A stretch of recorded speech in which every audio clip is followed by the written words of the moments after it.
السلام علیکم۔ بسم اللہ الرحمن الرحیم۔ رب اشرح لی صدری ویسر لی امری واحلل عقدۃ من لسانی یفقہوا قولی۔ تین چار خبریں آپ کے سامنے رکھنی ہیں، مگر سب سے پہلے آپ کے سامنے سب سے اہم ترین خبر رکھنے جا رہے ہیں کہ چیف جسٹس آف پاکستان کس کو بنایا گیا ہے۔ آپ کے علم میں ہوگا کہ 3 سینئر موسٹ ججز کے نام پارلیمانی کمیٹی کو دیے جانے تھے، پارلیمانی کمیٹی کے سامنے رکھنے تھے۔ پارلیمانی کمیٹی میں جو نام رکھے گئے وہ جسٹس منصور علی شاہ، جسٹس منیب اختر اور جسٹس یحییٰ آفریدی صاحب شامل تھے۔ ان 3 ناموں میں سے کسی ایک کو چیف جسٹس آف پاکستان نامزد کرنا تھا، تعینات کرنا تھا۔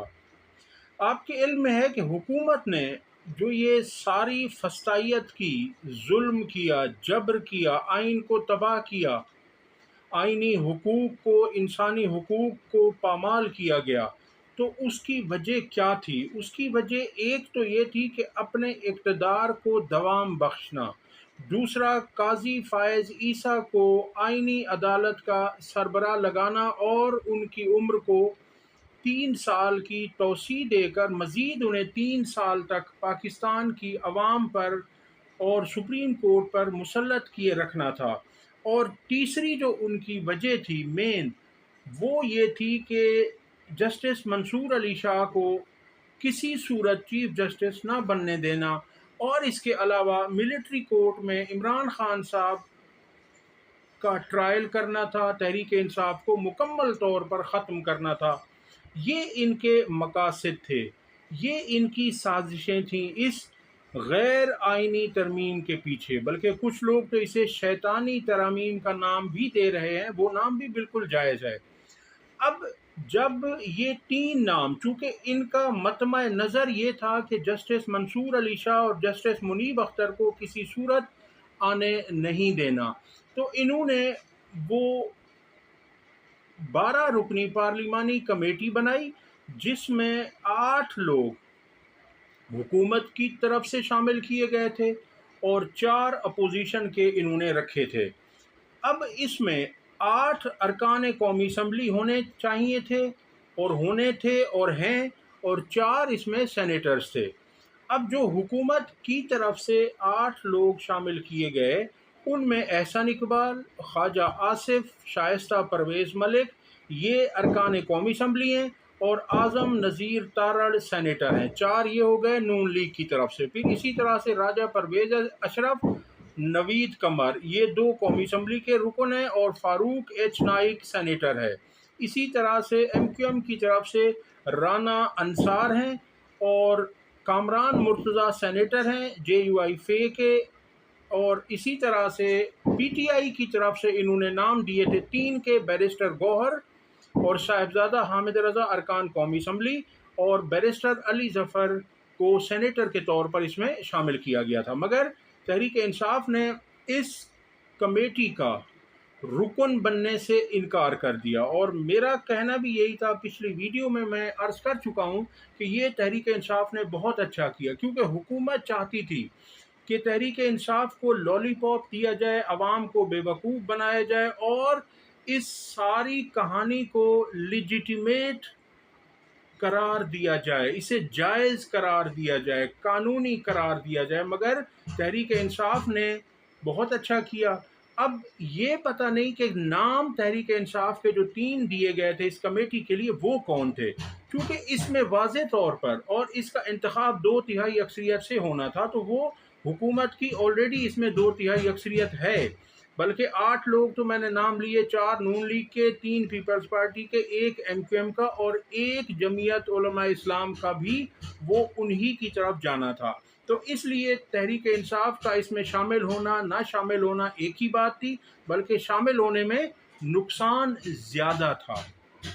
تو اس طرح سے جناب یہ چیز ہو گئی ہے۔ اب انہوں نے، اس کمیٹی نے جو فیصلہ کیا ہے وہ جسٹس یحییٰ آفریدی صاحب کا کیا ہے۔ جسٹس یحییٰ آفریدی صاحب اچھے جج ہیں، ان کی کسی سے دوستی نہیں ہے، کسی سے دشمنی نہیں ہے، وہ کسی سیاسی پارٹی کے لیے ہیرو نہیں ہے، کسی سیاسی پارٹی کے لیے ولن نہیں ہے۔ اب دیکھنا یہ ہے ان کا کنڈکٹ کیسا رہتا ہے۔ 3 سال کے لیے ان کو نامزد کر دیا گیا ہے۔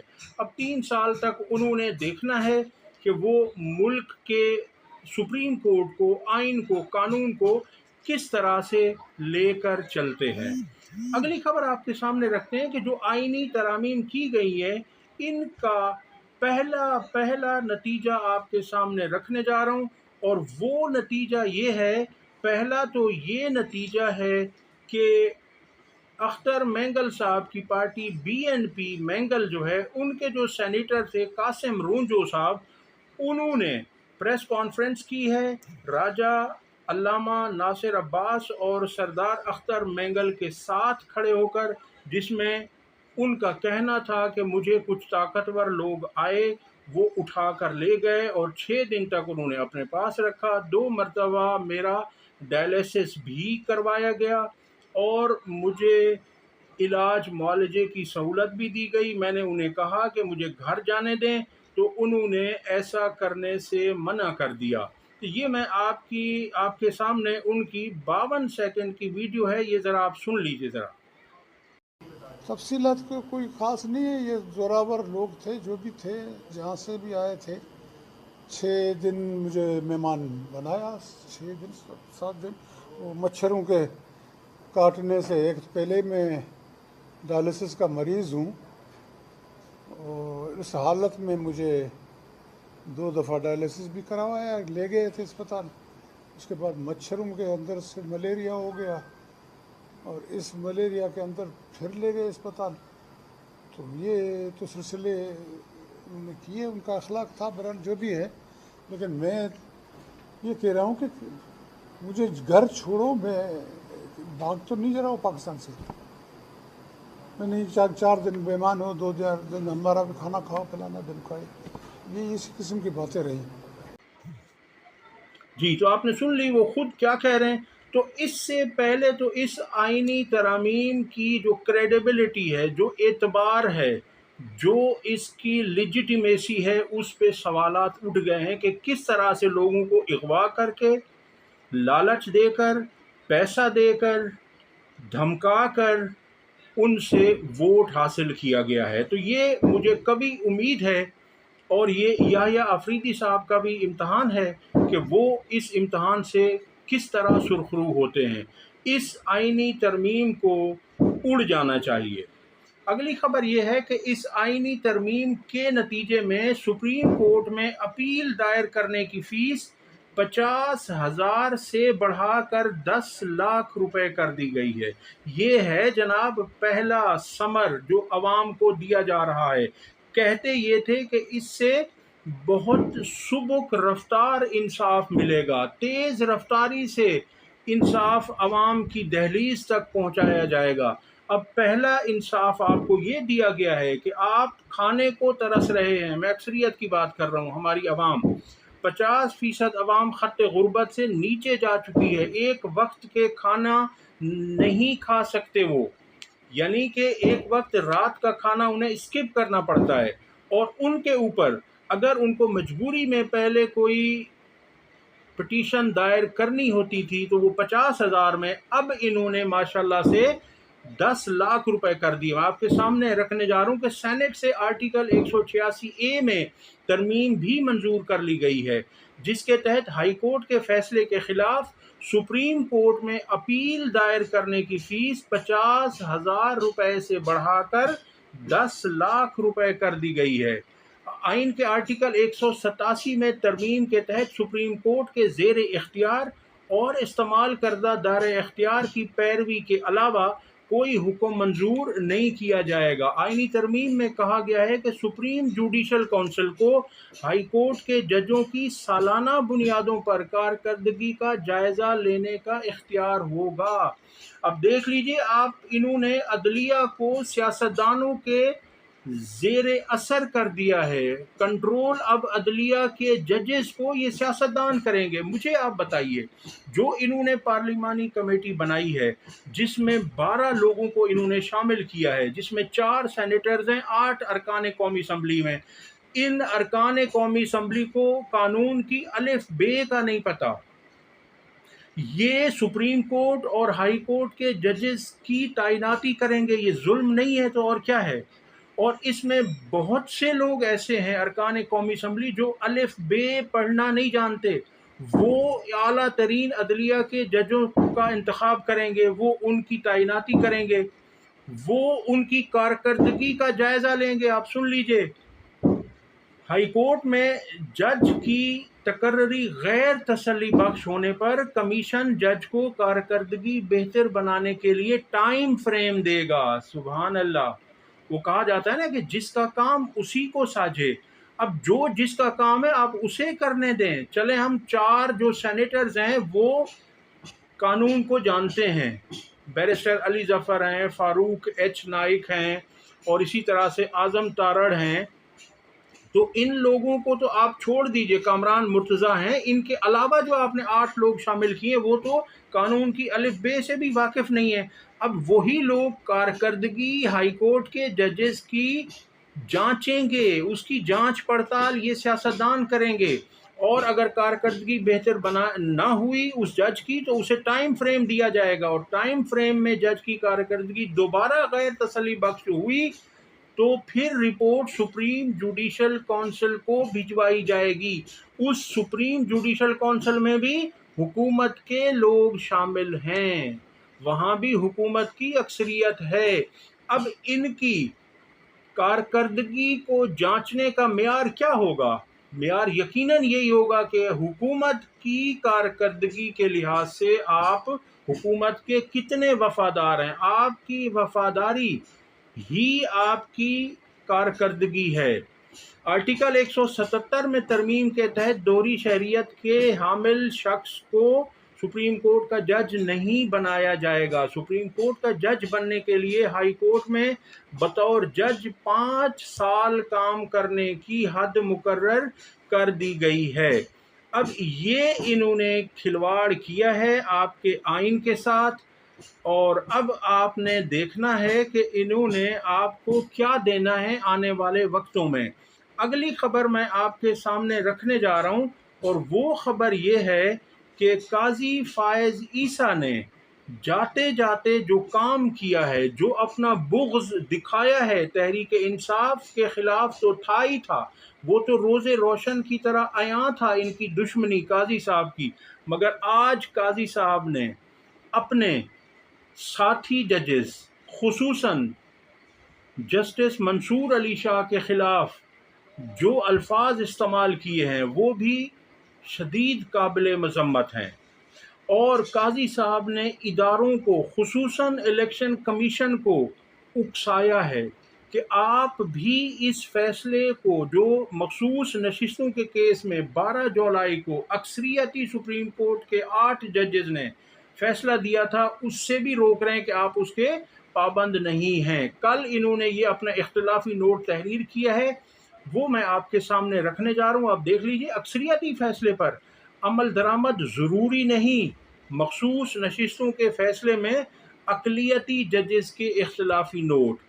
جسٹس مندوخیل نے بھی اختلافی نوٹ دیا، اور قاضی فائز عیسیٰ صاحب نے بھی۔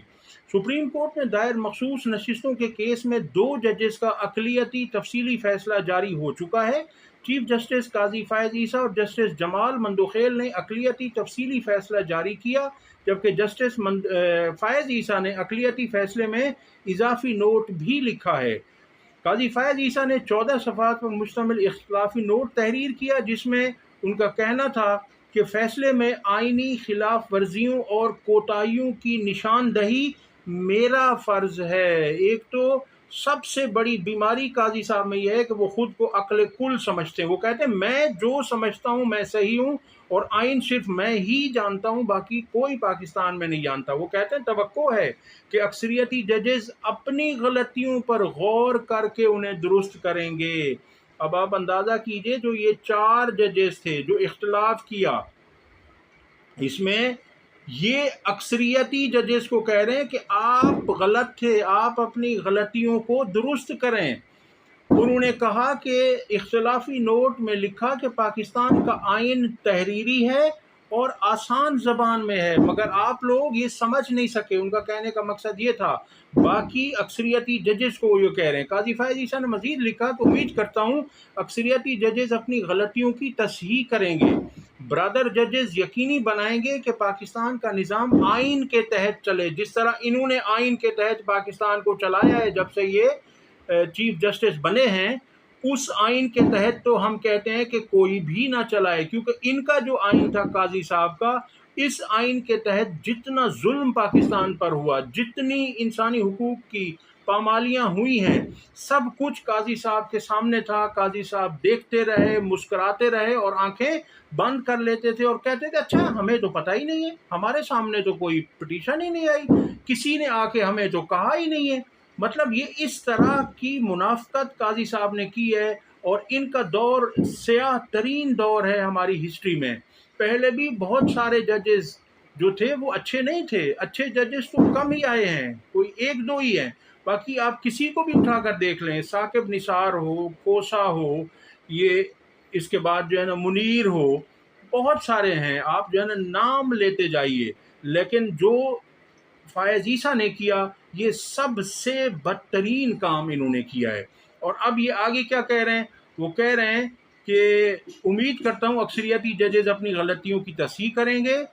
اور چیف جسٹس نے مزید کہا کہ بدقسمتی سے اکثریتی مختصر فیصلے کے خلاف نظر ثانی درخواستوں پر سماعت نہیں ہو سکی۔ جو بلے کے نشان کی نظر ثانی تھی قاضی صاحب، جو آپ نے 13 جنوری کو دیا تھا، وہ آپ نے ابھی جاتے ہوئے 2 دن پہلے آپ نے اس کا فیصلہ کیا، اس کا تیا پاچا کر دیا آپ نے۔ کیوں؟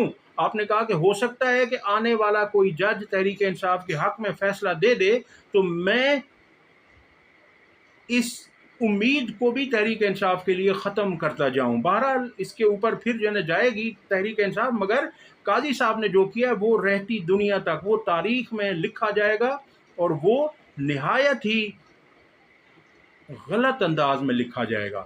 وہ کہتے ہیں کہ میرے ساتھی ججز جسٹس منصور اور جسٹس منیب نے اس کے خلاف ووٹ دیا تھا۔ امید کرتا ہوں، کیونکہ جب یہ ان کا پریکٹس اینڈ پروسیجر کمیٹی تھی، اس میں 2 ججز یہ تھے، تو انہوں نے کہا تھا کہ ابھی نہیں، جب فیصلہ آ جائے گا تو اس کے بعد پھر ہم اس کو دیکھیں گے۔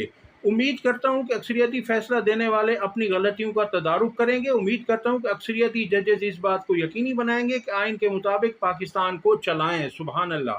انہوں نے لکھا کہ پریکٹس اینڈ پروسیجر کمیٹی میں جسٹس منصور اور جسٹس منیب اختر نے میری رائے کے خلاف گئے۔ انہوں نے کہا کہ اکثریتی ججز کی رائے پر بھی انہوں نے سوالات اٹھا دی۔ اب دیکھیں، یہ چاہتے تھے کہ کوئی اختلاف بھی نہ کرے۔ بھائی آپ کے جتنے اختیارات ہیں، باقی سپریم کورٹ کے ججز کے بھی اتنے ہی اختیارات ہیں، انہیں اختلاف کرنے کا پورا حق حاصل ہے۔